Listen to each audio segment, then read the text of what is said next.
is September the 30th, 1996. The survivor is Adolf Oster. Rene Firestone. Interview it's in Los Angeles, California, USA, to be English and Hungarian.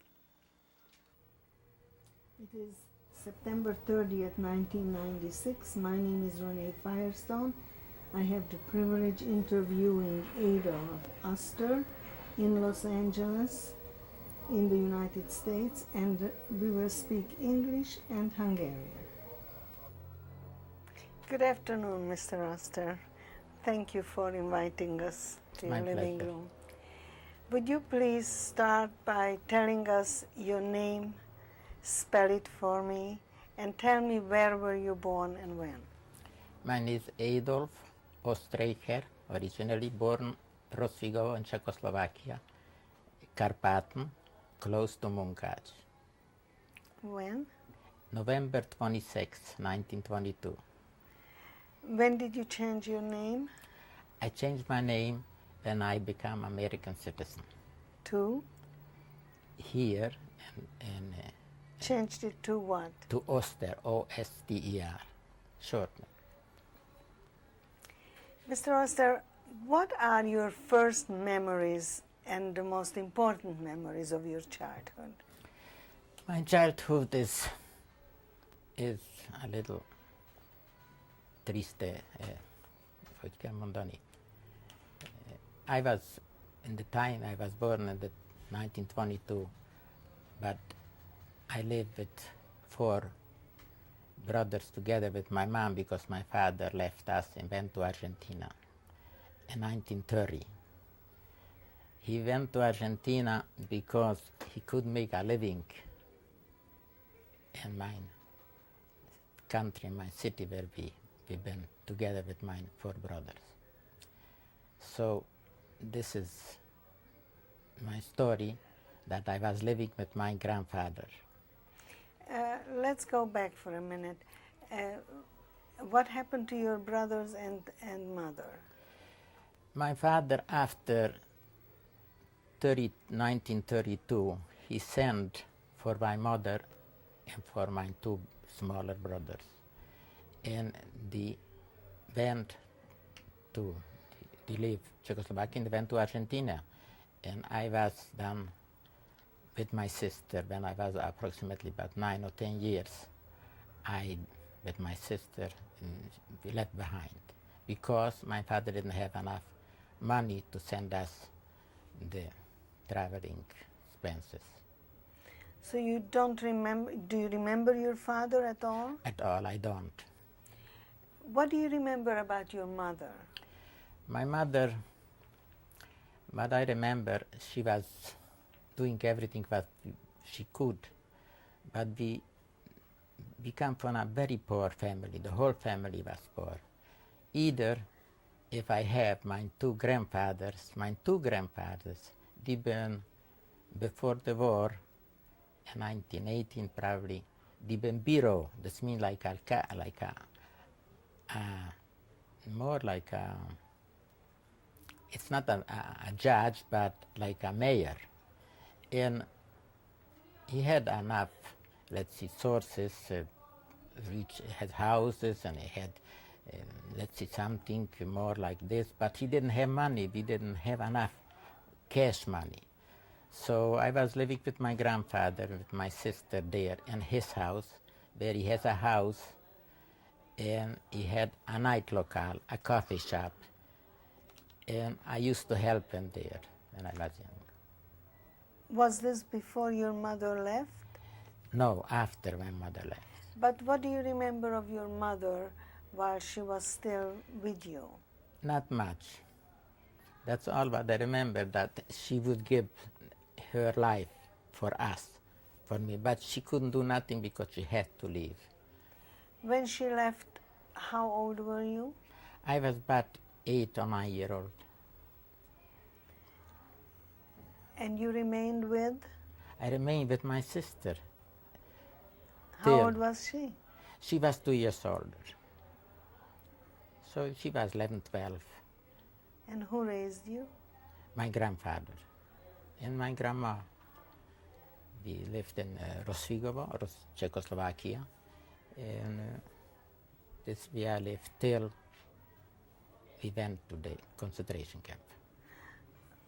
Was this a town or a It's village? a small town. It's only a bridge. From Munkac to Orosvik was only a small bridge. So I used to go every day from Orosvik to Munkac when I become older to help out or to work something, to do something. How to make far a- was that in kilometers? In kilometers, probably was only 2 kilometers from Orosvik to Munkac. And how did you go there? Walking. What I remember is I used to help for my grandfather when I became a little older. So, because I was a minor, he let me help him out in the coffee shop there. But 11:30 he sent me home because he wanted me to be home but in this time. And I used to work at night alone. And I knew all the dogs. They already knows me that in this time nobody in my town was to see, but I knew the dogs. Do you know what was the population of Orosvik? No. Most of the people were living there where I was in Orosvik, most of them Ukrainian and Russian people, but the Ukrainian they call it that time. And how many Jewish families? Jewish family, not much, not many. And the other side, in Munkac, they've been more. They've been about 80% Jewish people in the city. Tell me about your school years.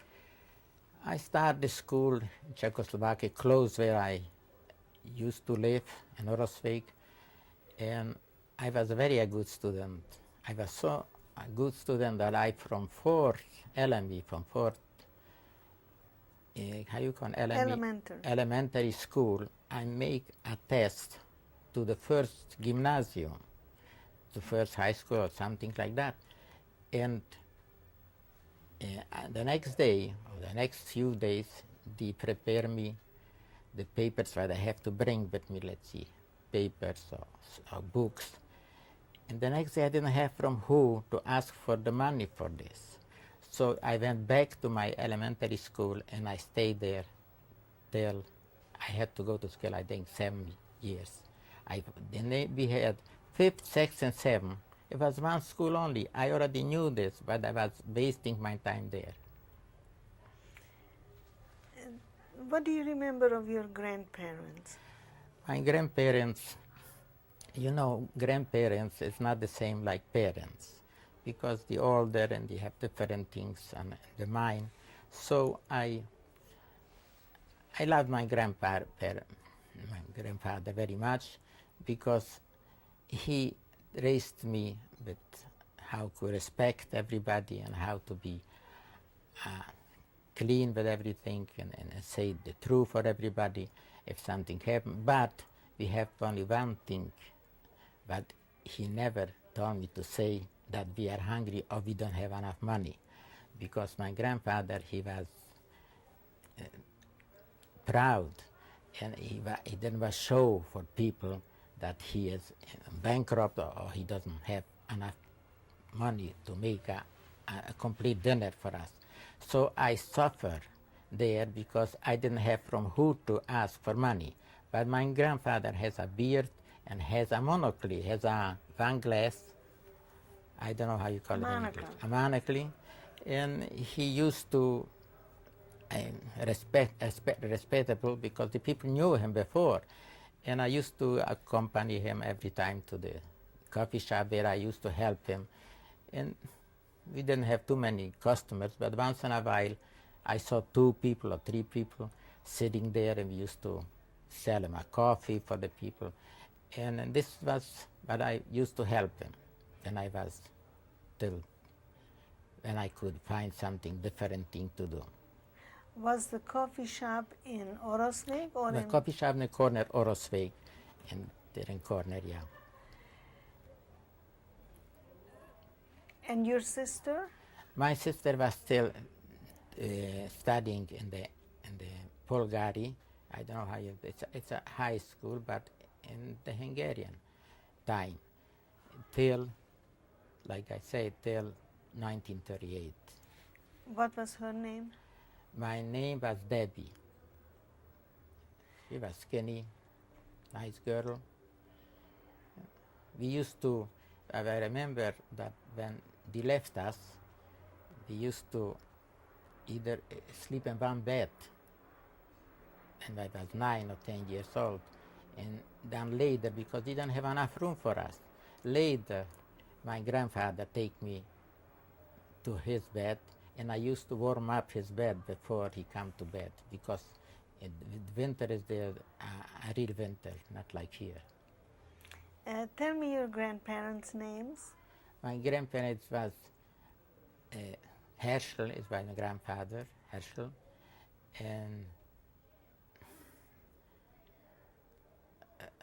Ruchel was my grandmother, I think. I remember. Last names? Rest name, she was, maiden name, she was Katz, my grandma. And grandfather? Grandfather was Weiss, W-E-I-S-S. So that was your maternal. Yeah, my mama is a Weiss daughter.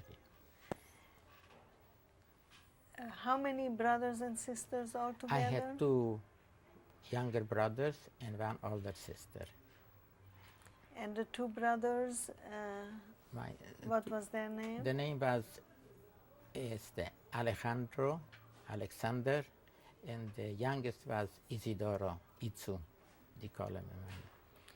Did you correspond with them?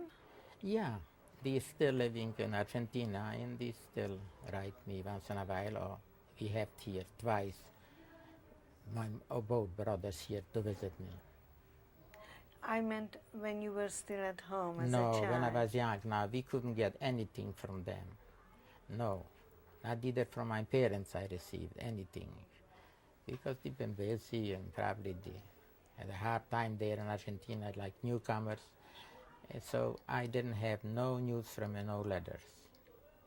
I was the only one who, I think, in my town who suffered without parents, because I was jealous for everybody who had a mother and he could complain something, not like the rest of the people. Were your grandparents religious? My grandma was religious. My grandpa was more for the people. He didn't want to show that he is not religious, but I knew he is not religious. I feel it through with him, because I used to do something what the religious wouldn't permit, but I knew my grandfather would approve it if I would tell him that I did it. How were the holidays? What do you remember about Jewish holidays? You see, in this time, they have, I think, we have a rabbi in my town, in Orosvik, but we have a big rabbi, in the city of Munkach. My grandfather belonged to the city rabbi. Probably it's a different philosophy he had. So he used to take me there with him. I went with him to many times to the rabbi, we call it the roof, and I used to receive the little sharayim, if you know what it is, some of food, but the rabbi gave with his hand to another hand, and until he comes to me, I used to receive this from there. This way I remember. And your grandmother, did she light candles on Friday? Yeah, always, and she used to go, because it's interesting, my grandmother has still a mother living in Orosvik, where we went once in a while to visit her, and I remember that not only we say, Kezei Chokolom, kiss my hand, or we really kissed the hand for my grandma. This was natural things for us, because the rest of the people did the same, the rest of the kids. We used to get a cookie, we used to get something when I made company for my grandma to go there. Did you have any friends as a child?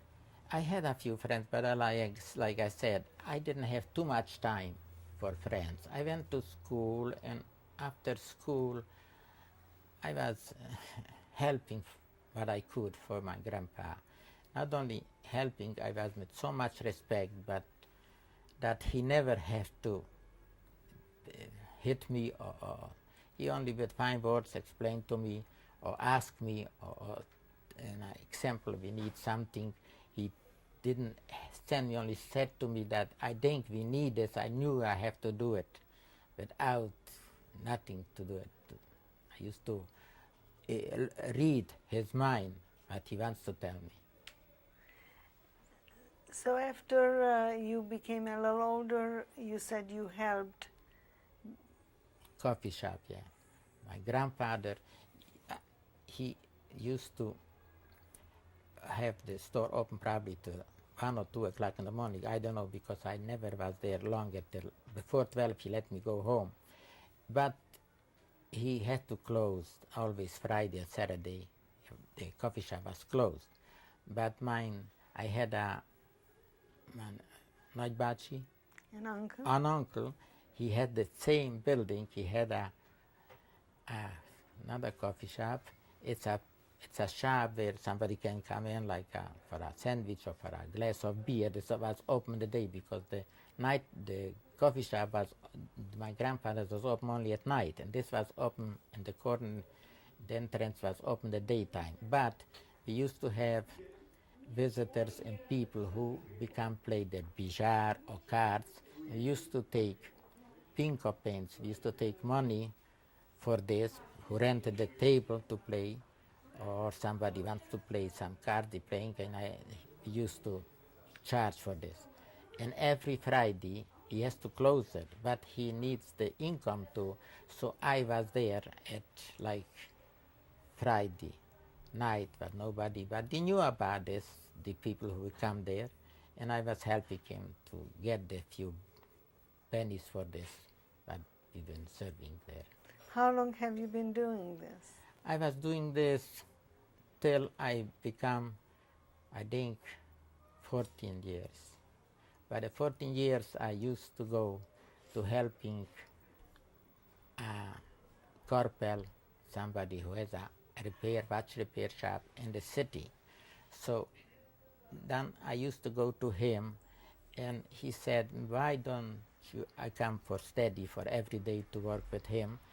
There I can learn to be a watchmaker. And I used to, okay, and I stay with him the daytime and every day, and he pays me once in a month.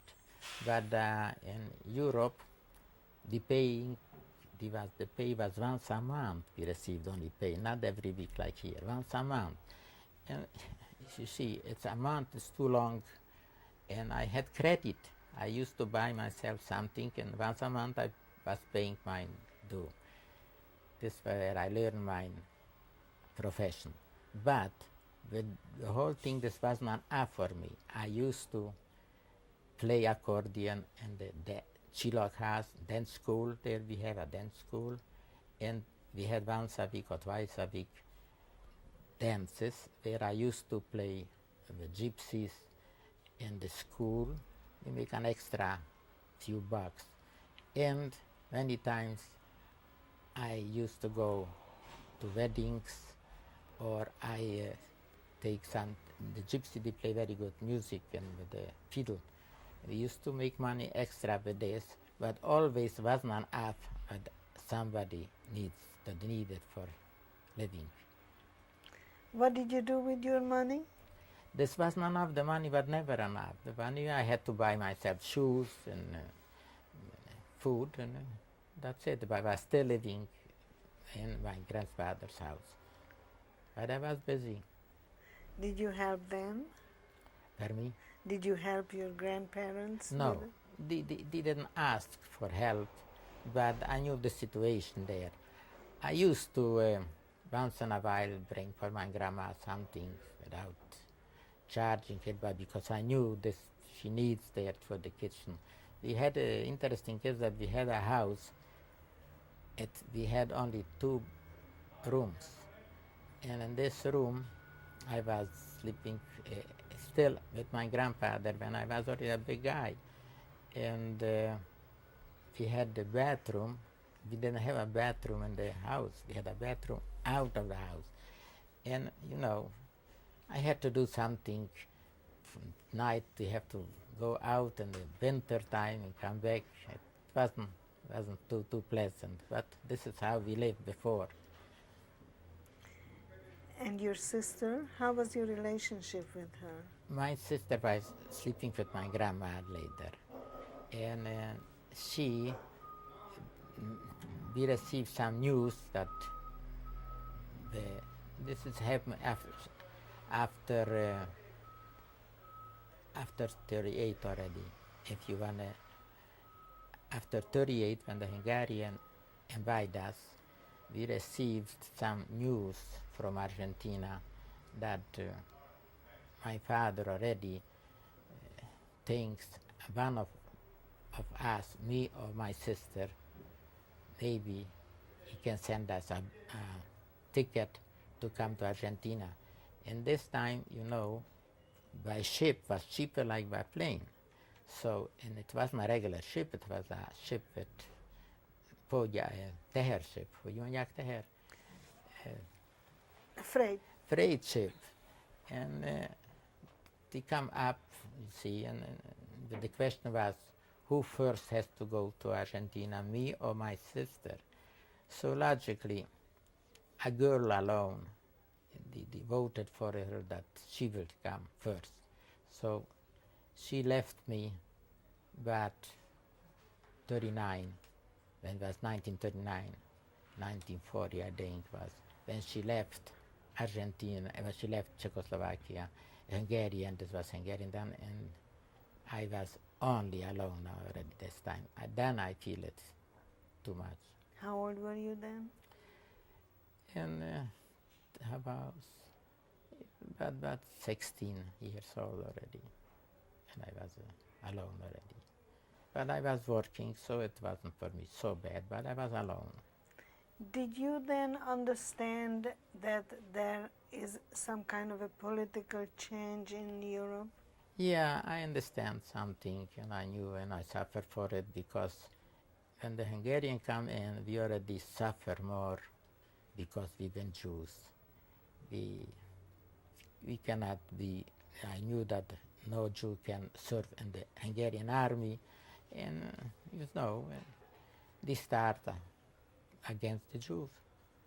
The Hungarians start against the Jews without knowing that the German will invade us too.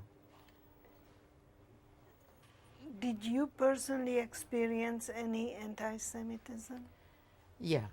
You see, first of all, I didn't have who defend me, and besides, where I was helping in the coffee shop or in the mine, they always call me like Jew, come here. They didn't call me like by name or something, and I was afraid from these people and let it go.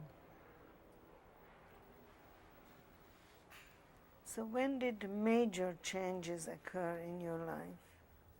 The major change that you see when we become the German speaking people come in, and we had new police there but to come in, or SS men, they come in, they have a special house, and we've been afraid from that will happen, and then we already heard from the Poland people what's happened, but we couldn't do nothing.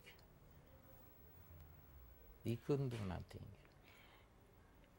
Let's go back to 1938 when Hungary took over that territory.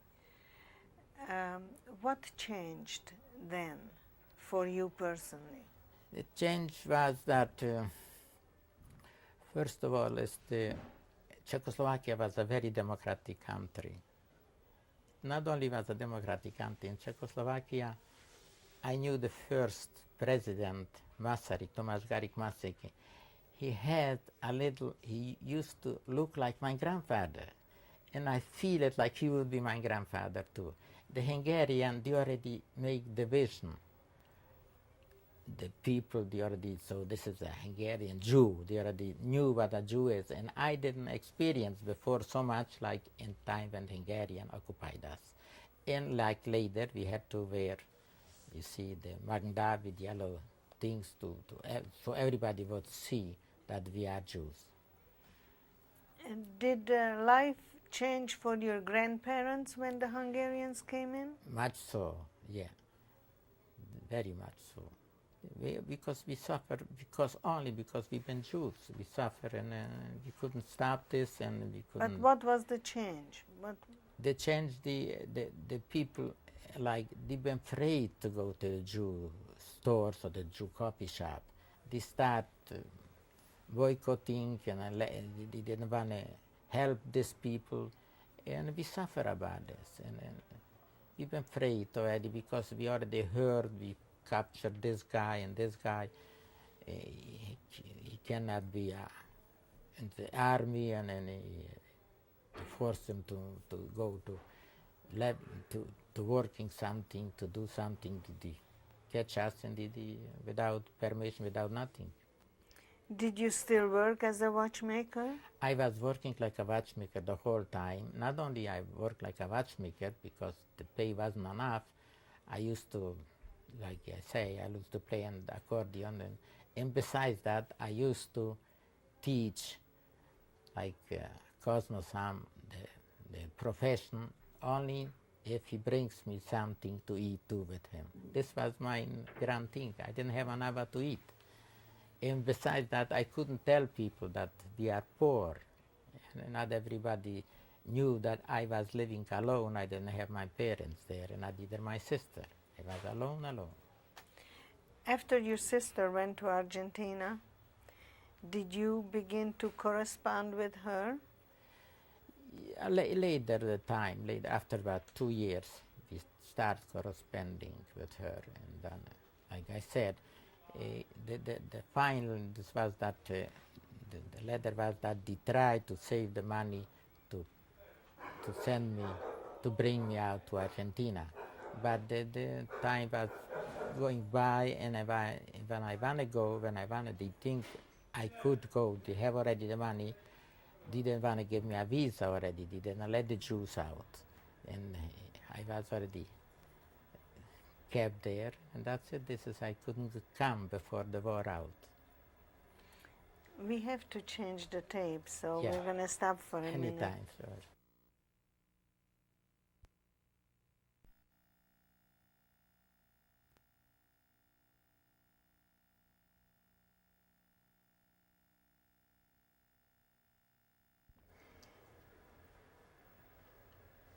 So it's now still 1938? Till 38, yeah. I was working till 42 by Carpel. This was on the Chilog Coffee House. This was a big restaurant upstairs, and I was working there till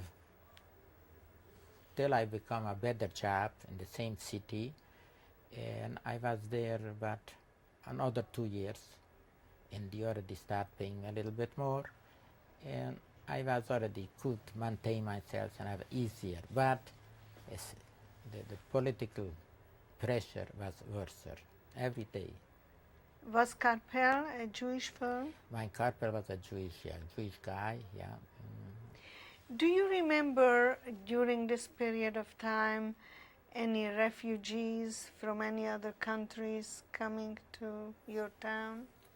No, I didn't have any contact with refugees, but I was busy with my work, you see, and I didn't knew no refugees, but we heard by the radio, and we heard what happens in Germany, what happens in other countries, but we have a imagination that will maybe happen to us too.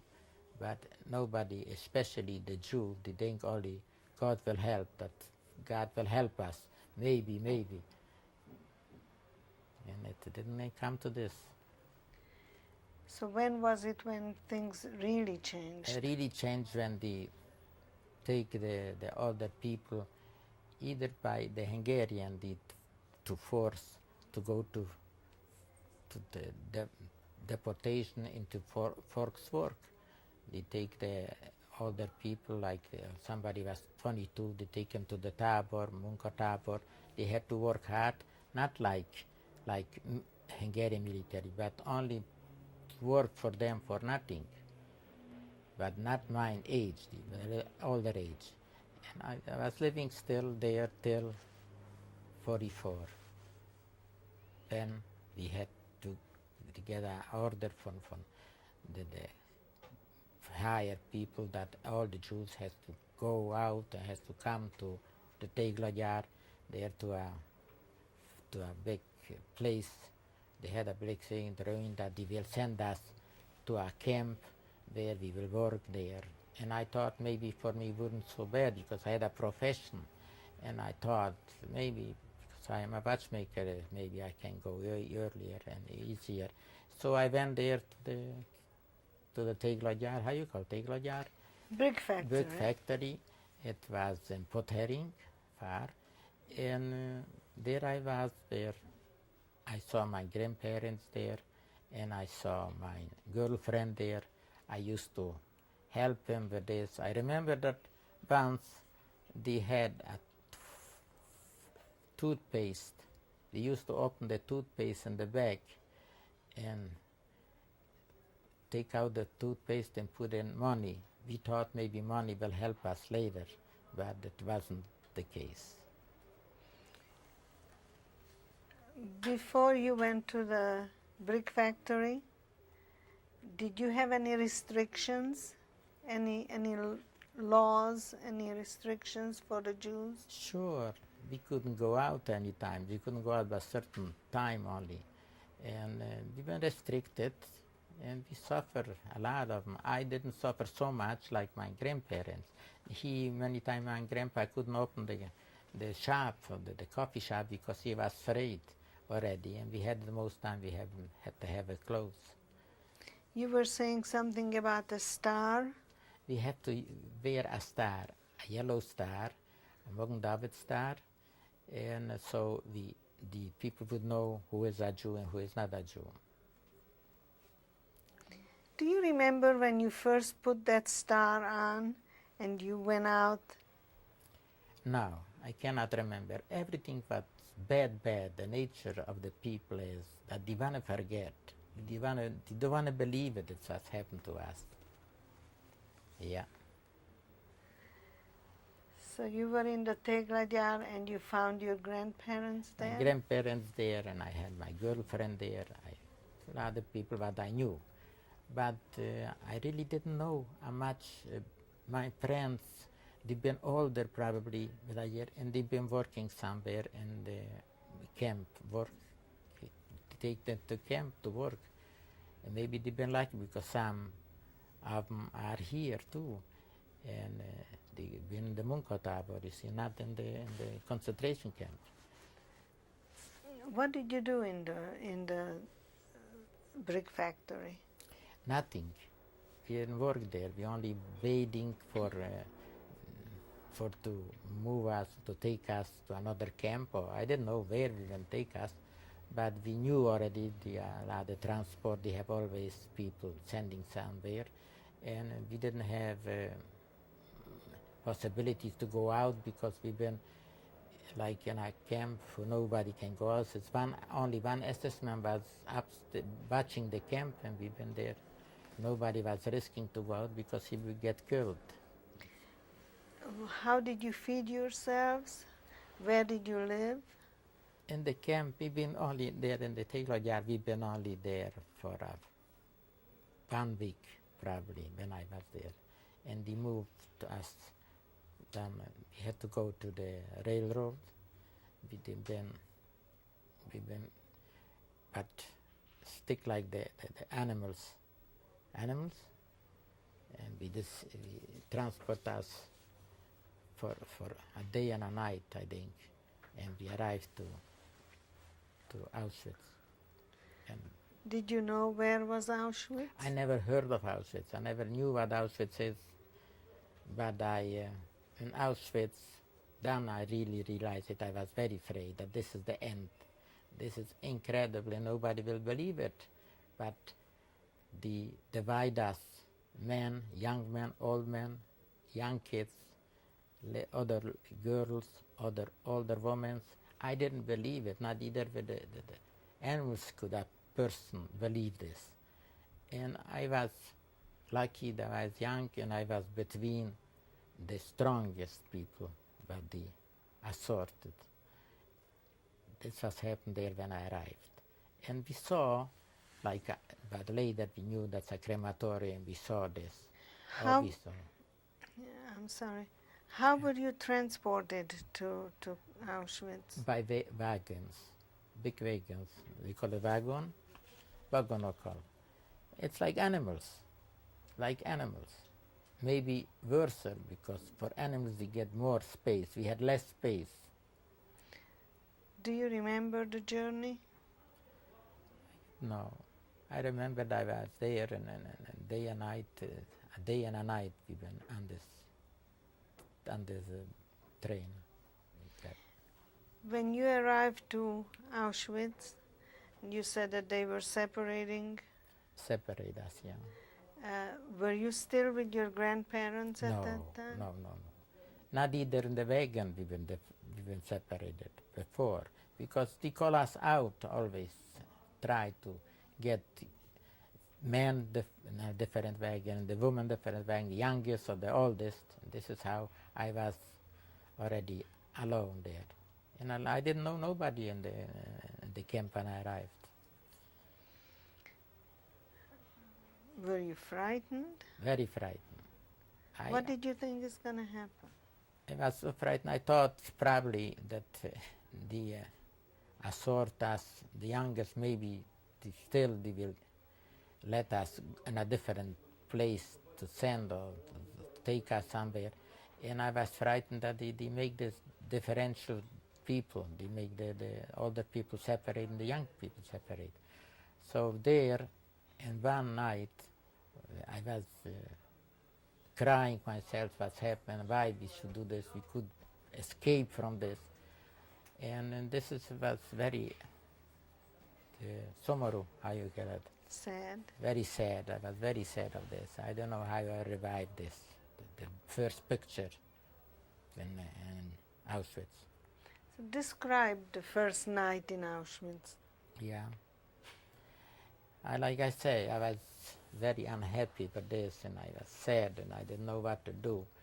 And I didn't sleep the whole night, and they served us some kind of soup, but I think most of us didn't eat because it was bad, and we thought that this is terrible what they give us to eat. But the people, when we arrived, we had some people mad there, they've been there already for a long time, the Polish people. They said, we see later you will eat it. They think, and I was on this, I was always thought that maybe only say that maybe, but I probably will work somewhere where they will give us different food. And the Polish people, some of them been there already before us, but for 2 years already. And they tell us, and I still didn't believe it, that this is a crematorium or this is a gas chamber. I didn't believe it. I said, it's incredible. And they hate us. They hate us because they will saying that the Hungarian knew about this. Why didn't you do something? Why they let us to come here? And they hate us because of this. They had the right to hate us because we knew something, but still they couldn't do nothing. Well, what did you know? But this is why I know by the news, listening to Hitler's speeches in Hungary. Did you know that there was an Auschwitz? No, but we knew what Hitler was doing. But we knew something that they took already Poland people before, but I never heard about Auschwitz. I already knew that they take us. We couldn't do nothing. They didn't believe us. I thought I'm a citizen of Argentina because I have my parents, my brother and sister in Argentina. They wouldn't do it to me. But nobody care about me. Nobody will ask me. I don't know to who tell them that I didn't belong to this group or something. This was happened. The worst night was to see Auschwitz first night, yeah. Did you have your own clothes? What did they do? Yeah, we still have our own clothes, but in Auschwitz, then they gave us the clothes, the camp from the concentrations house, the stuff, so everybody looked the same, and we transport us a different concentration camp, and I was, like I say, I was with young people, young and strong people. Young meaning how old? Let's see, from 20 to 40. And I wasn't there too many 20 years. And I didn't have with me from my town. I didn't recognize nobody from my town. Did you do any work? We work hard in the camp there, but not like watchmaker, but like everybody else, the railroads or something to clean up, something. We've been referred some other camps. They've been everywhere, they've been people, but we come in like referrals. This is why we did the transport us. We been healthy and strong. And my nature was always be between the healthy and the strong one. Because I was always thinking probably later they have to have professional men. But I never worked like some in my profession. How long did you stay in Auschwitz? And Auschwitz was only 2 days. And where did you go then? They transport us, like I say, in different places. You know, I cannot remember the name of the places where I've been. Because you've been so scared. You don't think on it. What the difference where I am? I have to go out from this. I come out from this. What the difference is, what they call it this town. And we didn't have too much to talk about it because we've been forced to do that. They didn't let us talk to each other. We've been like anybody, any animal. Did you befriend anybody in the camp? No, we have no friends. Nobody has friends there. Nobody had friends. Everybody was for himself. And they didn't let us talk. We come home, we get from working the whole day, we come home and we've been hungry, probably we get our bread or our soup or something. And the worst thing, what I remember, that if somebody couldn't stay on his feet, he wasn't counted like a living person. This was incredible because some of them we see, he doesn't have only the strength to stay up, and he didn't receive his meal. And this is where probably they took him a crematorium living. While you were in Auschwitz, did you think that maybe your parents know what's happening to you? I'm sure they probably knew about something that's happening in Europe because the whole world knew.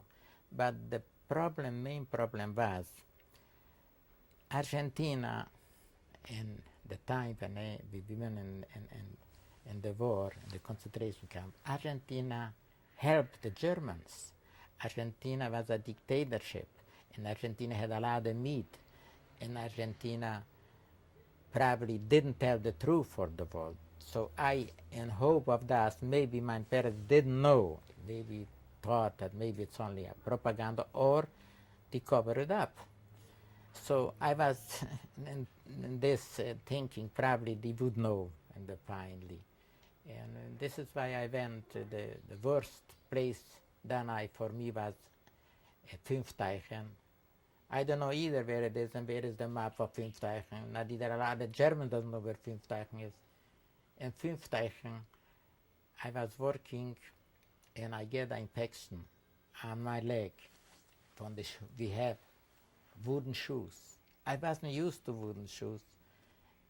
And I get infection, and the infection didn't stop. But we have a revier, it was called a place like a hospital, but it was one-room hospital. And I met here, them, Dr. Zabransky, as the doctor there, and I show him, look, I cannot. And he said, listen, try and come back tomorrow or next week. I came the next week to him, and it was worse. And I don't know how you call it. It wasn't that I couldn't walk, but it was swollen, and it inside, instead the blood was gangrene. Why you say gangrene? Gangrene. Gangrene. So what he did, he opened the wound, and waiting till everything cleans up and maybe the blood will come out. But he say it's no good, it's worse. And he opened another one higher and he put something in and to pull out, put something so maybe the blood will come out from them. Finally, when he made the operation, some kind of operation, and he saw a little blood and then he put something on my leg to stop it. He said, maybe we save it. But I didn't want to stay in the revier because I was afraid. And I went to work, and the next day it was worse. So he went higher and opened up, and he said, if this doesn't stop, this gangrene, No, it's pus. yeah, then if this doesn't stop, also higher, if it comes closer, it will go to the heart. You have to save your life only if I can amputate your leg. You can cut your leg. I was very scared and I couldn't go to work already. But it was close the 1945. In this time, I think we heard planes at night and this, and they saying that we move us to Ebensee. And this is what happened. I, with my sick leg, we went to Ebensee. It's another place, camp, and I saw different soldiers there. And I went to Revier, and there we saved me from amputate my leg. This was my luck that it starts late. If not, I would be amputated. I have marks from what we did to my leg. And I lived till the American came in. Let's go back. What camp was it where they wanted to cut your leg? Pfingsteichen. Pfingsteichen. This was in Germany? In Germany. And what kind of work did you do there? We used to clean up the close to railroads. We used to clean it up or move it, but we have an engineer there, German. They give us every day different work. Like I say, we've been like reinforced people because we've been strong. We've been young and strong. My nature was always go with the strong one, not with the sick one. Who were the guards? The guards in Pfingsteichen were still the SS men. In Pfingsteichen or something like that, I don't German? know. Germans, yeah. But the Ebensee was different for us in the last. Who were in Ebensee? I don't know. I don't know where Ebensee is, but Ebensee, I realized it's a different people. And then later we knew that it's Austria, it's not Germany.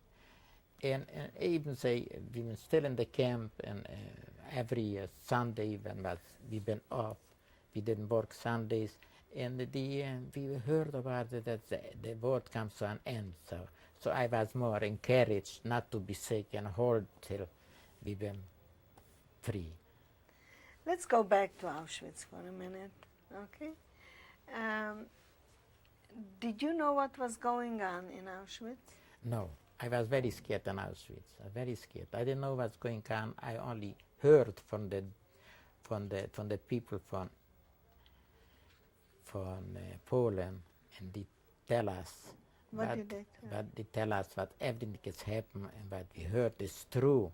What? And then What? that they divided people, and they have the chambers of to burn it to the people, or to gas chambers, or to the crematorium. We saw it. We saw it there. And so I was scared. And then the interesting is that my girlfriend I meet there in Auschwitz, and we've been so scared. She's been separated, but I still talk to her. And I remember that I was saying to her that if we live this through, that we get married. And but this happened. This was the true promise, what I tell him, and we've been together for a long time. I married this girl, and we went through. We'll get back to that. Did you know in Auschwitz where your grandparents were or what happened to them? Nothing. I didn't know, but some people probably there was a different section. Like I say, I never saw my grandparents there. I never saw, because they went before they went there. And when I was arrived to Auschwitz, we were a different group, young group, and besides, we were only young people, young men. But the worst thing was in Auschwitz, incredible. There was discipline, they were afraid to talk and everything. They put us in a lager inside. We been sleeping with 2 or 3 people in one, the beds was one Bunk. Each other high. And I was always go up. I went to go up the first time. I was young, but between I was still young. I was still about 1 years old. I was young. When you left Auschwitz, how did you leave? We've been to work. We've been walking, but later we've been transported to a different by railroad. Yeah. Were your wagons closed or open? No, we had wagons. This time we had wagons closed already, from Auschwitz, wagon closed. To Auschwitz we had wagons open still. So you arrived to Ebensee when? After Ebensee? No, when did you arrive to Ebensee? Oh, but a week or 2 weeks before it's probably in May, in July, no, April. In July we was in Czechoslovakia. April, probably. What did you do in Ebensee? And maybe the same thing, but in another place. Any kind of job, even they have factories there, even the factory is clean and you can pick up the stones or something like that. And Ebensee wasn't so bad, but I was very short. You said the guards were different. Different guards, yeah. What did it I think they have mean? different uniform already. It wasn't the same uniform like in other camps. So what do you think they were? I thought that they more civilian, forced civilian being guards. You see, they wasn't so military. It was more friendlier to us, the Ebensee people, yeah. Do you remember the day you were liberated? I remember only that it was the 5th or the 6th, but later there in Ebensee I find a friend from Rosigovo, and he told me it's the 6th day of May we've been liberated. I thought always it's 5th, but I didn't know what difference was 5th or 6th or 7th. We have no calendar. We interesting what it is. This is why a lot of people cannot understand how come you don't remember. I don't remember the days or the hours. I knew what I did, but the same thing what they told me to do, and with the rest of the people. But it was the 6th when I was. And what happened that day? When you see, it's probably the 5th or the 6th, when the American arrived. More people died. The day when they arrived, like the rest of the months there. Describe the day you woke up in the morning and what happened? Woke up in the morning and we saw that the guard was not there already. They have an out guard and we could do anything what they want. And we saw Americans, soldiers, and then we saw a few Germans. They had to pick up the deads and to transport them in the graves, something like that we saw. And the thing was that we could go for a soup or for anything that was there. The kitchen was other people, was probably military people. They gave us everything, but they made a mistake. They gave us too much, and this brought a lot of people to death because they had, you see, the food. We've been not used to this kind of food, and how much food, and probably the food was very rich, so a lot of people get sick from the food. Were you well at the time? Were you okay? I was okay because I had to go to Revere. I had to go to the hospital about my legs. But right away, I feel better because only for the news and for to see this happens, I had more courage and I had more hope that I am alive and I will be alive. You said that they brought Germans to clean up the dead bodies. The dead body, yes. Who were these Germans? The Germans probably they've been there in camps probably before, but they asked for help or they've been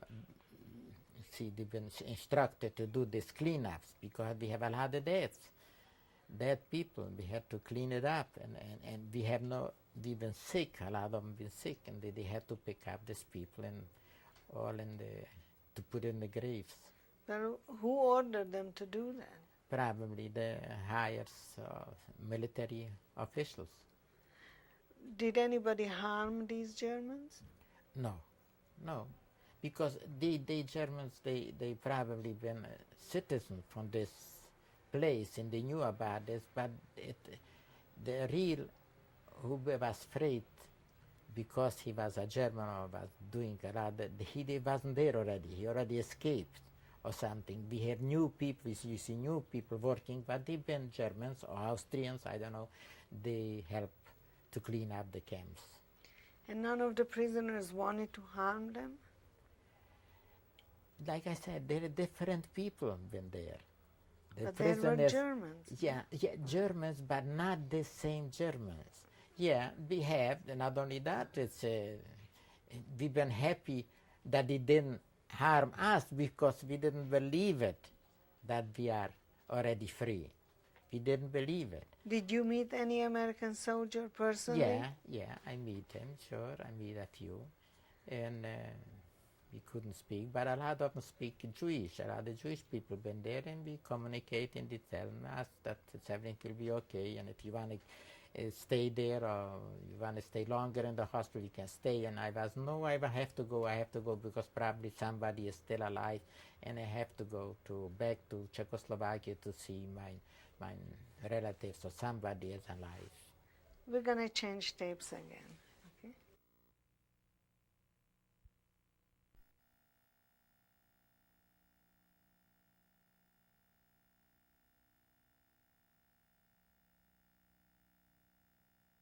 Mr. Oster, you were telling us that you were liberated in Ebensee, and you saw how the German people were brought in to clean up the dead bodies.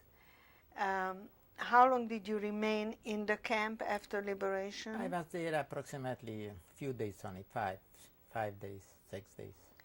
Were you with some friends at the time? I meet some from Orosvik, from where I was living before, and the rest of them, people probably they're older and been sick and been in the hospital. So I was trying to go out from there, and I was very anxious to see who is back from this all horror part, the thing from the concentration camp, and I was rushing to go, and I went to Prague. How did you go to Prague? We had free by train. Did you have money? How no did you money, get on? No money, nothing. How did you get on the train? I had a paper from Ebensee camp, and they let me on the railroads. How many of you were in the group? Oh, we've been always every transport was with a lot of refugees. This after a week probably everybody was running home. How many started out in Ebensee? In Ebensee, I was there with a few that I met in the camp, and we went there about 6-7 people together, and they all went to Prague. Just happened. Were you on regular passenger trains?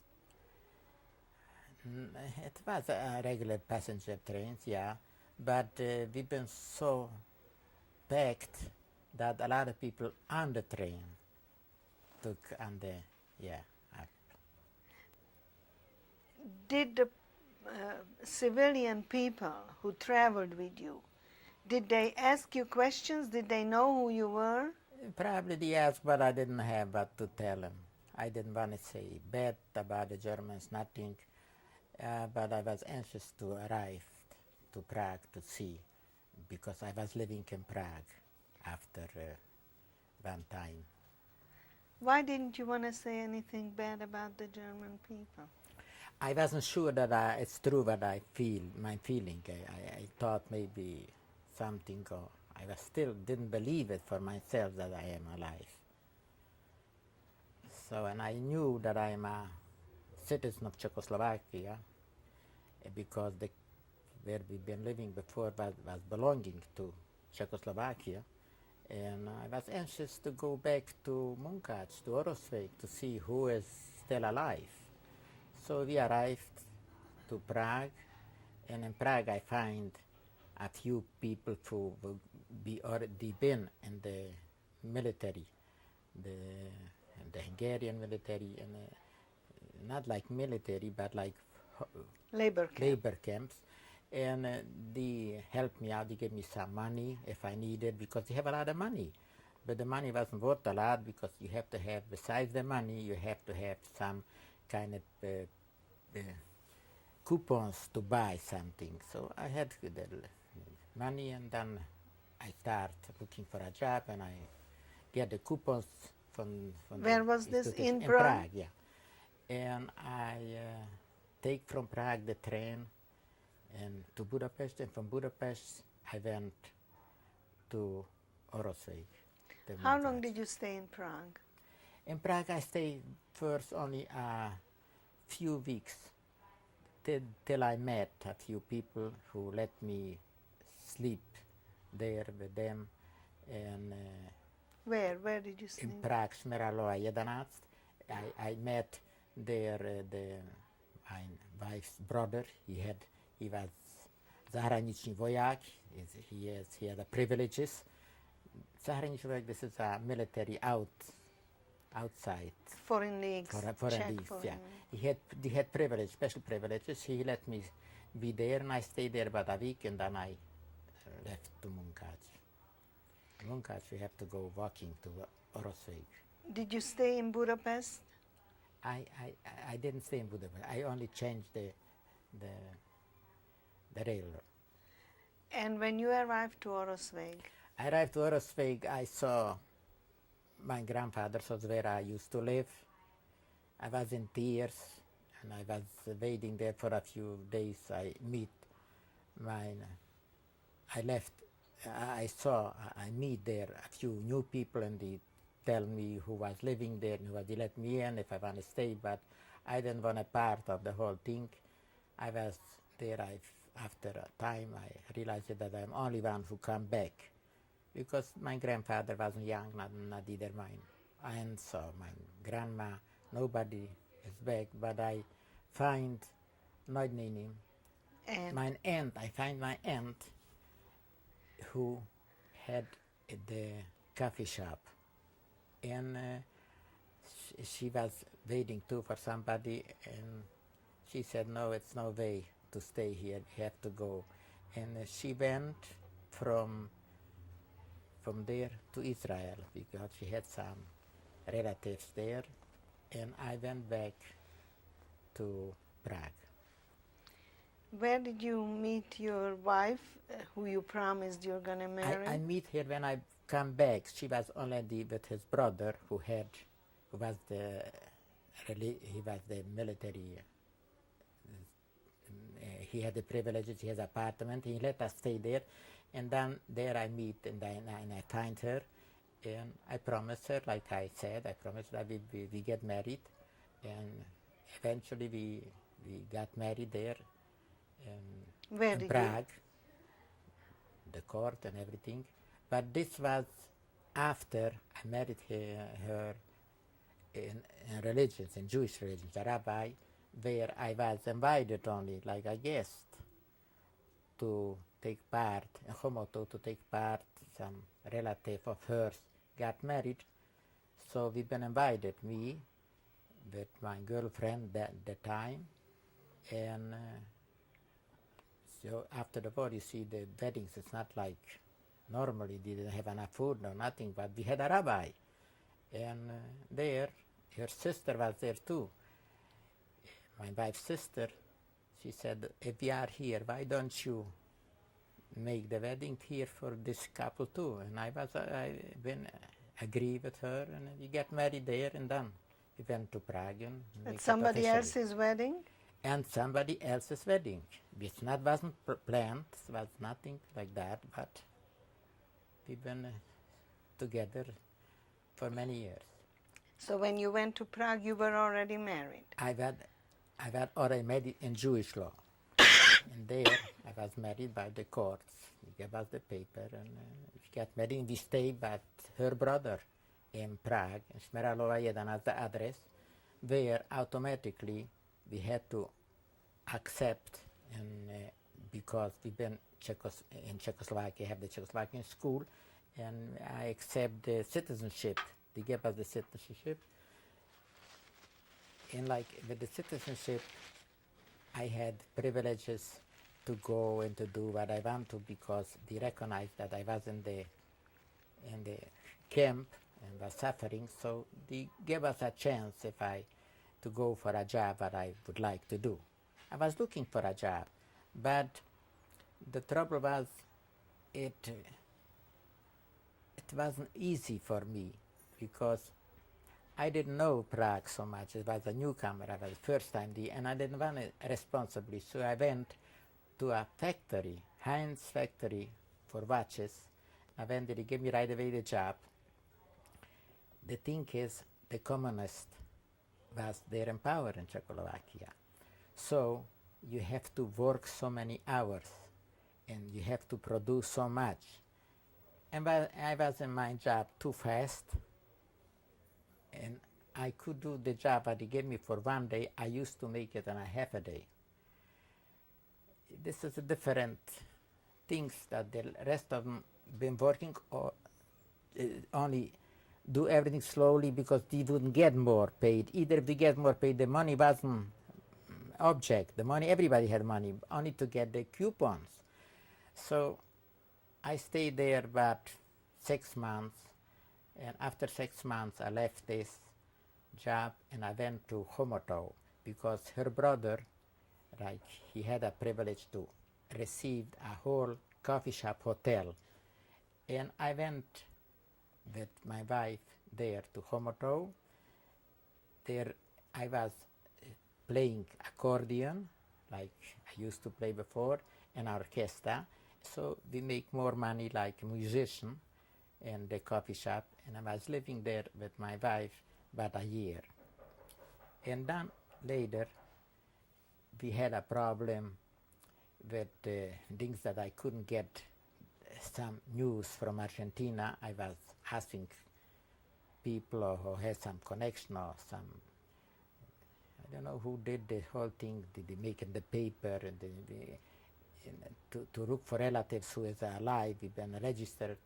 And I received once from America that they've been looking for Österreicher, and I was corresponding with them that I'm here with my wife.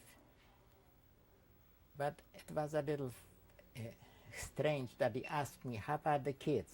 When they asked me about the kids, I say, listen, you probably by mail I have no kids. Maybe they have the wrong Österreicher. And that's true, it was the wrong Österreicher. So one day I've been in Prague and I received a call that I have to present myself, that they have an Österreicher from Argentina, and that was truly my parents. They've been looking for me. And I said in the letter back, I sent back the letter, and I said would like to go to Argentina because I didn't saw my mother, my father, my brothers in many years. So, and I did apply for a Czechoslovakian passport. They gave me a Czechoslovakian passport. I was happy with the picture, and I had a picture with my wife and the same passport. We have both. I went to an Argentine consul. This was in Václavské náměstí, there in the place, and very nice place. I come up, I said I would like to go to Argentina. There is my mother and my father, and they all are living there, my one sister and two brothers. They said the immigration is closed. How come it's closed? I didn't know, but didn't let in any Jews. How come? How you know it's a Jew? But the passport this time had specified that I'm a Jew. I don't know till now why they have to have the religious. I never was religious. So I was disappointed, and I didn't know what to do. So finally I find out that I could have a visa to another country, a South American country. You took the same ship, and later you can go to Buenos Aires. That's a good idea, and I apply a visa to Paraguay. Finally, I get a visa for Paraguay, and my parents sent for us the ticket, and I was very happy with my wife that we will go to Argentina, and we get rid of everything, and we went. My wife already was pregnant. She was approximately about 7 months, 8 months. But till we prepare ourselves, we went to Holland because the ship is from Holland. The ship name was Aldabi, and this time Aldabi they call it. And we arrived, and the ship changed the date. And we had to stay about 3 weeks in Amsterdam because of the company made a mistake. We come there earlier. Probably company paid for our stay there in hotel. And the first time we been there free, and Aldabi arrived. We take the Aldabi ship and to go to Argentina. So when this is the whole thing, that we didn't suffer enough because we Jew, we had to suffer a little bit more. I think it's no such a thing anyhow. When we arrived to Uruguay, where the ship first stopped, my father was waiting on us there, and he saw us, and we had to continue first to Buenos Aires, and from Buenos Aires to Paraguay. We have nobody in Paraguay. We never have a plan to go to Paraguay. We only want to go to Argentina. So we arrived after my father saw me and my wife. So he went back to Buenos Aires, and he was waiting on us in Buenos Aires that we arrived. It's only but a few hours from Uruguay to Paraguay. So we arrived in Buenos Aires. But my wife was already approximately to have the baby, close to the 9 months. So we went down. Boat. We didn't ask nobody, and there was the parents. They received us very good, very well. But I was afraid that I'm not legally there because I didn't have the permit like citizen or like from Argentina. I didn't have a visa. I still go to Paraguay. I don't want to go to Paraguay. But I thought my father take me to a place where there was a watchmaker, and he wants to give me work to repair watches for him. And this time the man says, yeah, but you have to be some paper, you have to be some driver's license, some papers that you are here legally. And I said, I don't know how I can do. Oh, it's nothing. If you have your parents here and you have your sisters and brothers, probably they will give you the permit to stay here.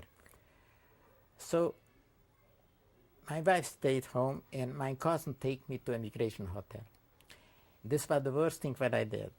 Thousands of immigrants and thousands of people from the other countries are illegally in Argentina. And Buenos Aires was a big city.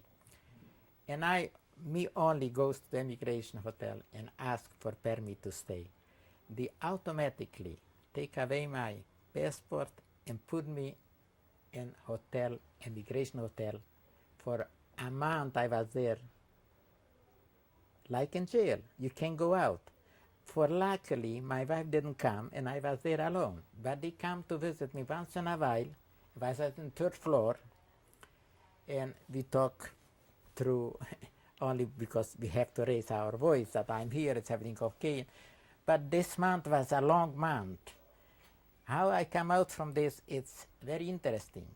Not like Divane transport me to Paraguay because my visa passport says Paraguay. And he asked me, your wife has to come here too. I said, yeah, my wife has already a daughter, was born in Argentina. She was a citizen by law.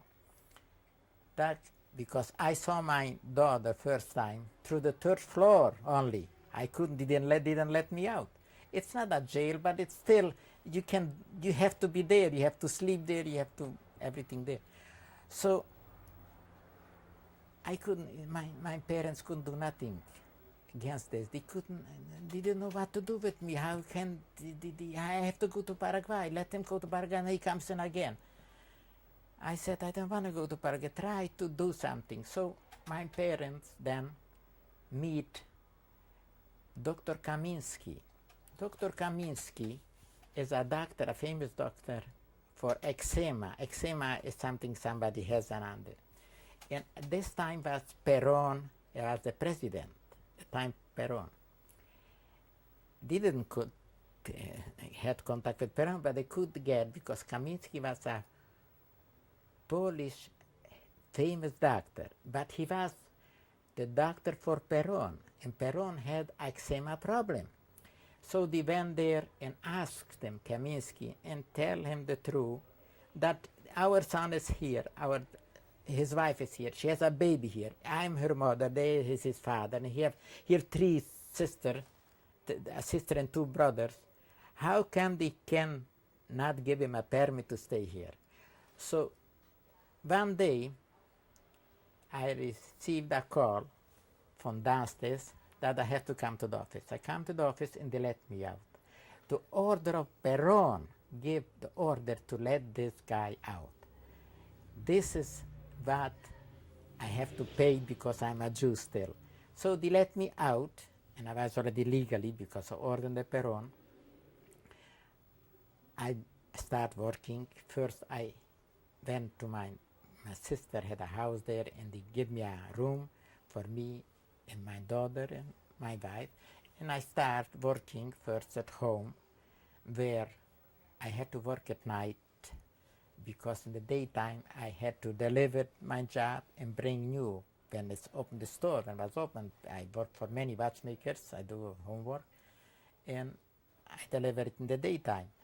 So I've been there working, but first 6-7 months. Later, I knew that my brother is a watchmaker too, and I tell him, why don't you open with me a bigger repair shop, and we can make money on it. So I didn't know that my brother is not a big worker, and he was more interested to be an actor. So you see, the first time when I had enough work, he said, no, he doesn't work longer because he has to go to the theater. So listen, I don't need a partner who goes to theater, I need a partner who help me out with this. We have some certain obligations to fit this and to deliver it and to bring first. So I said I cannot work with him. So I went and I rent a small window and I work for myself for the street. And Reconquista as the street. I worked there for a few years and made enough money that I could open a bigger store, and the principal there in Buenos Aires and Córdoba, Uruguay, where the tribunales with the judges are, the courthouse. There where I start this place working for myself. You want me to continue? I want to ask you, did you ever meet Perón? No, but I saw him many times because after that I was living in Calle San Martin in center, where I was with 3 families and 1 apartment, but at least it was close to my work.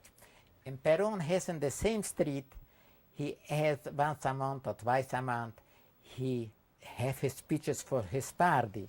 So I saw him coming, and we started waiting for him when he arrived. We saw him. I was close to him. I like across the street I saw him, close. But otherwise I never had with him. So how long did you stay in Argentina? In Argentina I was till 1964. Argentina, I had my business. I had my Volkswagen car the first time, and I had rent for myself a nice apartment where I used to go. Only across the street was a soccer match there, a soccer games, and I could go there to watch every Sunday the games. I didn't make it bad, as only Argentina was a big inflation, and I couldn't make enough money because I never owe nobody nothing. The people who become rich, who buy something, it doesn't pay them a month later. It costs you only the half because the inflation was terrible. When I saved the money to buy an apartment, the apartment was already 10 times so much, so I couldn't save enough. The worst thing was to save money. So in Argentina, I didn't do that bad, but don't forget that I was a refugee still from the concentration camp, and they asked us to come because the German will pay us some money because we suffer, and besides that, I have proved that I have my leg and the surgery, and I have problem with the gallstone, and I have problem with my teeth. So they fill out an application. I think the first time we get something like $500 every refugee who was in the concentration camp, and then some doctor, a lawyer prepare myself for asking for disability payments from the Germans. So a lot of people fill out the papers, I fill out mine. Once when I fill out mine, they said I have to go to a German doctor to certify that everything is true. But I say that suffering, disability, you have to have, I think, 35% or 30% disability to get the pension. I said, why not? I feel like I have more. I have appointment to this doctor. The doctor was in a famous street in Cordova. I come, Einsweiler. I have the papers from him. Einsweiler doctor, the nurse who received me was German. The assistant nurse was a German, and doctor is a German. And they asked me a lot of questions in German. I said, why you ask me in German? Why don't you ask me in Spanish? I already speak Spanish. After a few years, I learned fast, and I learned Spanish. No, why? You hate the Germans? I said, yes, I hate. So I wasn't very sympathetic for these people. Finally, the doctor saw me, and he checked me out, and he said, yes, you have this and this, but you have no more like 15, 20%. He didn't want to give me the 30% that belongs to me. And he said, because you hate the Germans. Sure, I hate the Germans. Everything what they did, but I suffered till now. I didn't realize it, that they have a lot of Nazis there. When I passed this doctor, he didn't, they send the papers to the court to Germany, but this Dr. Einsweiler says, I complained, and I went to my private doctor. Everybody gave me 50, 60, and 40, but more like this doctor, but still, I lost the judgment, and I couldn't get it.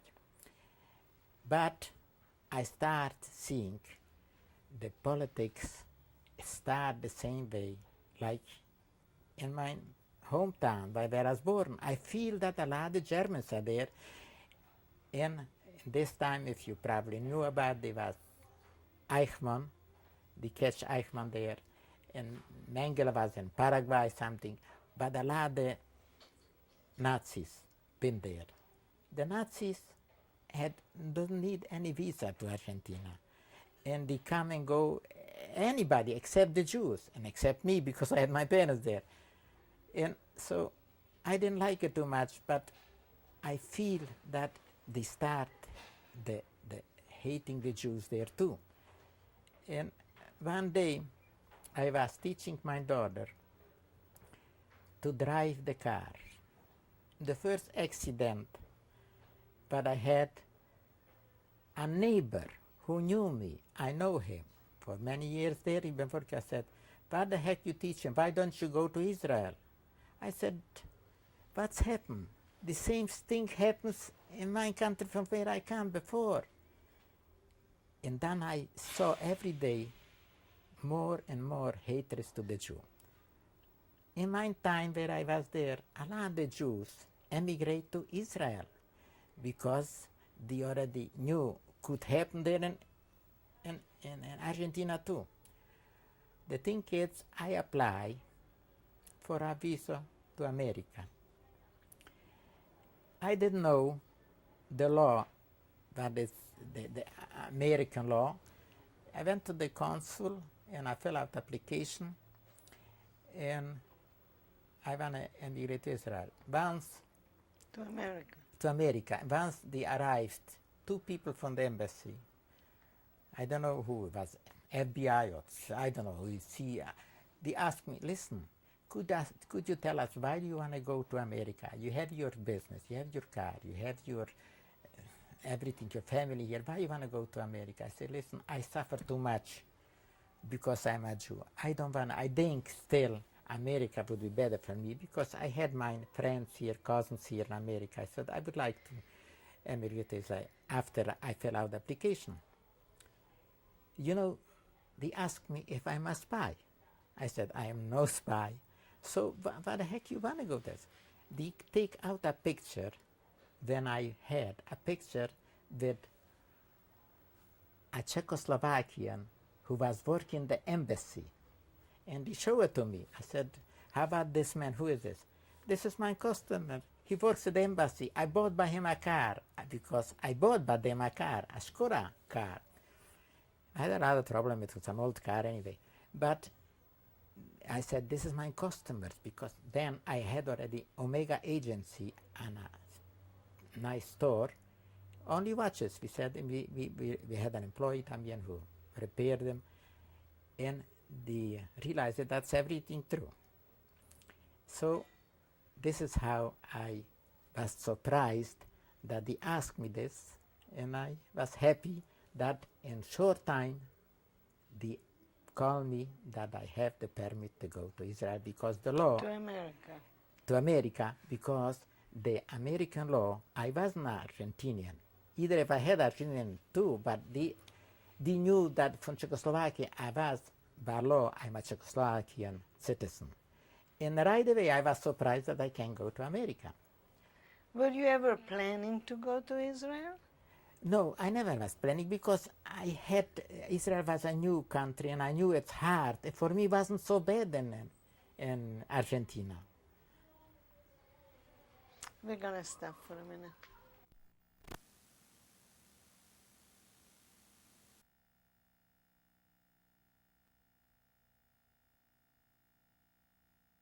Eichmann was caught? Yeah, he was caught, yeah. Let me ask you, did you know anything about, you were talking about Mengele, did you know anything while you were living in Argentina about some of these Nazis? I don't know. I knew that Argentina, they had a dictatorship before, military dictatorship in time of Perón too, but I knew that they have a lot of meat, Argentina has a lot of meat, and they exported to Germany a lot of meat in time of the war. So I knew it must be a friend, it was a friend, and after the German lost the war, so he let in a lot of Nazis. A lot of Nazis come in with different names and false papers, and they was living there after I realized it. When I had this accident, I said I am around with neighbors who hate the Jews. I didn't expect this from the Argentinian after the war. But did you know specifically about Eichmann? Did you know that? I didn't know, not Eichmann, not Mengele, only the papers. From the papers we knew that. You see, I had a store, I was in contact only with the Czechoslovakian customer because the Czechoslovakian, they speak Czech, and I was speaking, I had my Czech school, so it was easy for me to sell them, easy to sell if somebody understand them. Did the newspapers write about Eichmann and Mengele? Not only like they proved it, they catch him, they catch one and the other one, and the saying that the more Nazis been in Paraguay like in Argentina, because I was there when I was voting for Frondizi, the Democratic Party was Democratic, and he lost and he won, but the military dictatorship didn't let him too long stay in the government. But the newspapers were writing about. The newspaper didn't tell the truth. They read it. There was a lot of crying and a lot of disappearing people without knowing where it is. You see, there is corrupted. Argentina was corrupted the whole time. It was so corrupted that I was living either in a corruption. If I have a car, if I have a ticket, I didn't have to go to pay the ticket. I give the ticket for the man who works there, and he took it out. Or I have to pay taxes. I didn't have to pay the taxes. I called the taxman. He prepared my taxes, who works for the government. So once I was driving the first time my car, it was what I bought from the Czech. They had a Chapa Diplomatica, diplomatic license. I knew the policeman. And he said, "Listen, you can't do that. I have to take you to the police. Why you have to take me to police? Listen, you have to come with me." And he sits in the car, and only if you pay me. So how much you want? I said, "I give you 500 pesos. 500 pesos wasn't too much money, but it was enough to work at least 2-3 days for the 500. No, you have to give me $1,000 at least. 1,000 pesos, not the pesos, dollars. They had pesos. So I wouldn't give you more like 500. And so we went for I bet before we arrived to the police station, he said, "Okay, let's break it. Let's make 750. So I gave him the 750 pesos. He let me out. It was corrupted because they didn't get enough paid. And the paper and the money was like paper. Today it's worth something. The next day it wasn't worth, not either they have big inflation. They have big problem with it. So when did you get to the United States? I come to this country 1964. The last news from America we had that they killed the President Kennedy. I think it was killed in 1964. Yeah?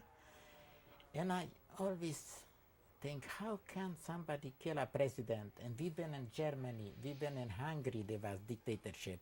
And nobody kills nobody, only in Americans can a president be killed. How can be? It was a terrible thing, especially for me, because I want to emigrate to a country where there is more liberty and everything and goodness. I couldn't understand how can somebody kill a president. Didn't watch him or didn't take care of him.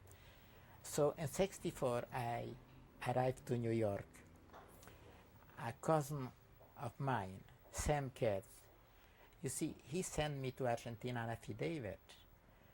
To come to America, you have to have an affidavit. I have my affidavit, I have mine.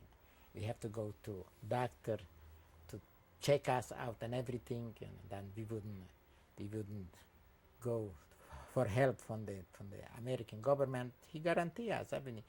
He was there too and arrived to New York. We arrived to New York and my cousin let me stay. He was in Flushing, he had an apartment, and he let us stay there in New York. In New York, we suffer too much because we come from a warm climate. Argentina is a warm climate, especially Buenos Aires. No snow there, no winter. In New York was terrible cold, and we couldn't understand how can people live there. And I always say for my family, how come there were 6 or 7 million people living in New York? How can they live? So why shouldn't I could make a living here? I stayed there, and my daughter, she went to school. Both daughters went to school, and I stayed in '64 in New York, but 3 months only. In the 3 months, the next day when I arrived, I went to 47th Street, Green Watch Company. I get in and I stay there about 3-4 weeks working, and I think I made about $105 a week.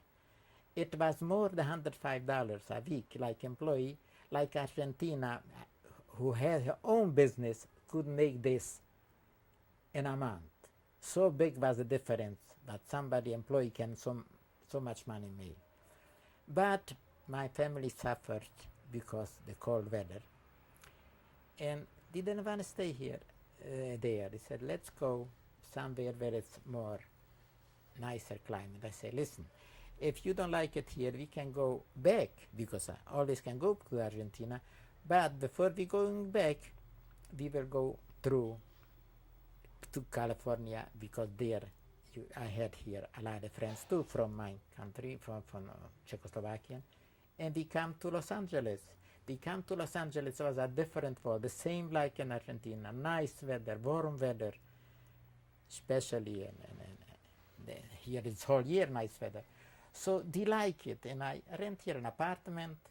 The next day, I was looking for a job, and right away, I find a Hungarian, and they call it, he is Feldmar, and Pico, he's still there. The watch store, watchmaking and watches he sells. Feldmar Watch Company, the old Feldmar was living here in Fairfax, and I was driving already a car, and I picked up the old Feldmar, and I went to him to Pico 9000 is the store. I went there, and we've been working special watches, staff watches, especially, not everybody. This is why I get the job, because I knew how to repair the staff watches, chronographs. With the old man, and he was speaking, I didn't speak English, but he was speaking Hungarian. But only the old man was speaking Hungarian. His son didn't speak, not his wife didn't speak Hungarian, but through the old man, I could get this job. And I stayed there for a few years on Feldmar Watch Company. So how many children do you have? I have 2 daughters, and every daughter has two children. How old were your daughters when you came To America? to America? You see, my daughter was born in 1948, and the other was born in 50. 48, that means how You came here in 64. So one of them was 14 years old, yeah, approximately. and the 14, other yeah. like 16. 16, yeah. She is still, she started going to school either in New York for a short time, but here was easier. She feel good because she was speaking Spanish fluently. She was feeling like she is at home. In the school she could speak, and then outside she find a lot of people who speak Spanish. But she was a good student, and she finished his school, and she is still a teacher. How about your wife? My wife was, she always take care of the 2 girls, and she was only a homemaker. I was doing enough for the whole family. I was always working. I never received unemployment. I always could. I still don't understand how can in this country somebody be unemployed. If so much to do, and it's so much work to do, and to find work, it's easier. I still can go to work if I want to go to work. And your wife, what happened to her? My wife, but in 1987, I took her with a car here to Seiwan, not far from here where I was living. I was living in Hayward this time. And she said she goes in to find something, to buy something. And I was waiting in the car outside. Then she come out from the store. She start walking home. I say, how come she start walking home? I'm waiting. I left her here. So I go behind her. Hey, where are you going? She wouldn't remember me. I see right away that I'm in trouble. So I took her with the car home. The next day we went to the doctor. And the doctor says that she has Alzheimer's. But she was so fast. Every day she was worse. So I didn't know what to do, but I had to, but this happens after had a different job. I was working in a different place. So I couldn't leave this job, and I had to go to work, and I had to hire somebody to watch her 24 hours. But her sickness was so bad, every day worse, that it was a point that she didn't know who I am. It's what's happened to her. So she passed away in 89. And when she passed away in 89, you see, you can buy the blood too. So I bought for myself. So we said goodbye to each other, and at least it comes the time I am with her together. So it was bad memories and sad, it was very sad, that when I could give her all the thing what she wants to, but she never was a breadwinner, never worked for nobody. She was busy and she liked the kids, and we have very good granddaughters. She meet all of them. She was still alive when the kids was born. All the grandkids was born. She was alive. Did you remarry? I remarried, yeah, because I wasn't used to do myself not either a cup of tea. I couldn't. So I married this woman because I felt that she looks for somebody too. And we've been married, yeah, but How long? 3 years. We've been together, and she's still working, and she works in a good job. She likes her job, and she has families in Israel. She eventually, after she retires here, she probably will go back there to be together. Are you retired? I'm retired, yeah. How old are you? 74. I retired not because I want to, but my wife's sickness was so bad. I had one of the best jobs in my profession. I was working for Cartier in Beverly Hills. I did easy job and good pay. And when my wife was sick, I said, I would like to work only half week because I cannot leave her alone, either if she has somebody to help her. I cannot leave her alone because she's in very bad shape. So the company didn't like me for half a year. I have to be a whole 48 hours or 40 hours weekly. If not, you cannot hold them. And this is what's happened. I had to retire before my 62 and a half or 65. I retired when I was 64. I retired, and I've been the last year together with her, and I watch her and I take her to doctor. With my other daughter, we went a lot of places and we couldn't help her. And I think it still needs a lot of help, people who get the sickness. They couldn't find nothing yet to cure the Alzheimer. You see, they cannot control, not either. They have to go to the bathroom. They don't know what they're doing. It's incredible a person can get the sickness. You have beautiful grandchildren. How many? 4, yeah. What's their names? One is Mara, she's already married, and then comes Sandy, Lisa, and Ricky. My granddaughter, she is already a lawyer. The first lawyer, she is in Allentown because she is with her husband there. The husband is a doctor, and the doctor has to have, I think, she met an Argentinian who is a doctor here, and I think they have 3 years in one place, he has to be there, but they eventually will move back because my daughter lives here, and the parents of Mara lives here, and I am here, so she probably will come back. She visited us the last time here about a month ago, and she is very happy married. And Sandy, what you met her, she is a student, and she's still young, and she likes to be somebody. I think she wants to be a doctor too or something. And the other one Lisa works in the bank like a teller, and that's why I heard she is a principal teller, the big teller who takes the most money on or something from people who has businesses. And she studies. And then I have my grandson. He is in Las Vegas. He studies, and he is a waiter in Rio Hotel. It's a very nice hotel, one of the nicest hotel that I been there. I saw him, and he comes to visit us many times often. We like him very much. What is the name of your daughters My daughter is Marta. and her Spanish. last name? Is Marta Margulies. Margulies is Argentinian boy too. They met each other here. They both from Argentina. And the other daughter, Susie Bashes, they married a guy Bashes, but they are divorced. After.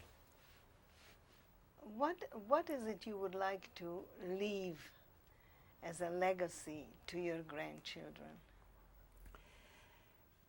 My grandchildren, you see, many times I tell them what's happened in my life and what they like to hear, but I don't know if they really think that everything's happened, because it's incredible to tell people what's happened or what's happened to me. A lot of people, they don't think that's a true story, but the world knows, and probably they would know too with the time. They would know and they learn and they read that everything what's happened is true. That's it. I don't know else what to explain to him. Yeah. And besides, we don't like to talk about this bad experience, the nature. I like to be happy. I like to do something more constructive. I like to talking about or crying about what's happened. So why did you agree to do the interview? The interview is that the people who read something that realize like I'm an other witness who passed the whole thing. We are not too many. Like I say, we are not too many who come back from the concentration camp. We're very lucky that we are out from there and we are here alive. And we like to see nachis, we like to see happy our children, and this is the main thing. That still my wife passed away, or her mother passed away, the brothers and the aunts, but we still have our kids continue this. Well, first of all, I want to thank you. It's my pleasure. And I hope that we can maybe bring your family in and introduce them Very good, thank you. to the camera.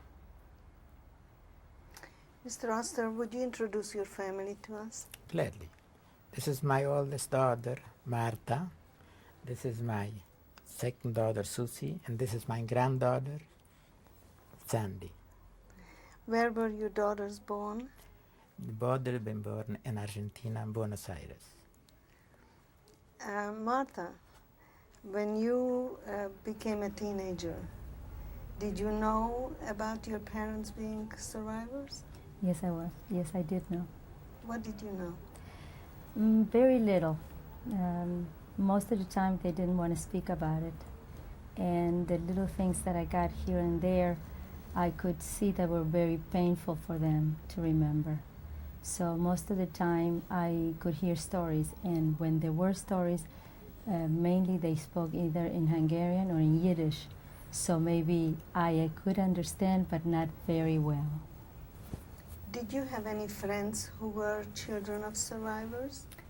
Many of them, but even though we knew, and I knew mostly that were my father's friends, they were all from Munkac, and when they came here, they had a lot of friends that came from that part of the country, and their kids, and we all went to Fairfax High School. So we knew we were sons and daughters of survivors, but we never spoke about it either. How about you, Susie? With me, it was always pretty much the same. Every time we try to ask my parents about it, they were very resentful to talk about it because the pain was just unbearable. And we would get little stories here and there, but never be able to sit and have a conversation about it. It just seemed that they just couldn't take talking about it. You know, it was just very hard. Both of them? Both of them. And did you have friends who were second I generation? did have some friends also in Fairfax High School that they were survivors of parents from the camp. Did their parents tell you anything? No, they didn't. No. Sandy, how much did you know about your grandparents? I've always been very aware of the Holocaust and the experiences that my grandparents and other grandparents went through. I've sat down with my grandfather before, and Sandy wants to make a book. She wants to write a book if I would help her out with it. She would like to still make a book on this. and I sat down and I tape recorded him talking about some of the experiences, and I think I turned in a project for UCLA about my grandfather and his experiences. So we've talked about it before. Is there anything either of you want to say to him now? Something that you have never told him before? I like to tell him I love him very much, and I'm glad he's here with us. Me too. I don't want to say it because I cry all the time. Actually, the one story my mom always used to bring up is that when my parents met, my mom was bald at that time because they would shave their heads. So she always used to remind me that my dad must have been very much in love with her because he fell in love with her when she was bald. So I think that's kind of beautiful. Sandy, how about you? Would you like to say something to him? Yeah. It's so emotional because it's just one of the most traumatizing things that anyone I'll know has had to go through. And I really just thank the world of you for being able to have survived.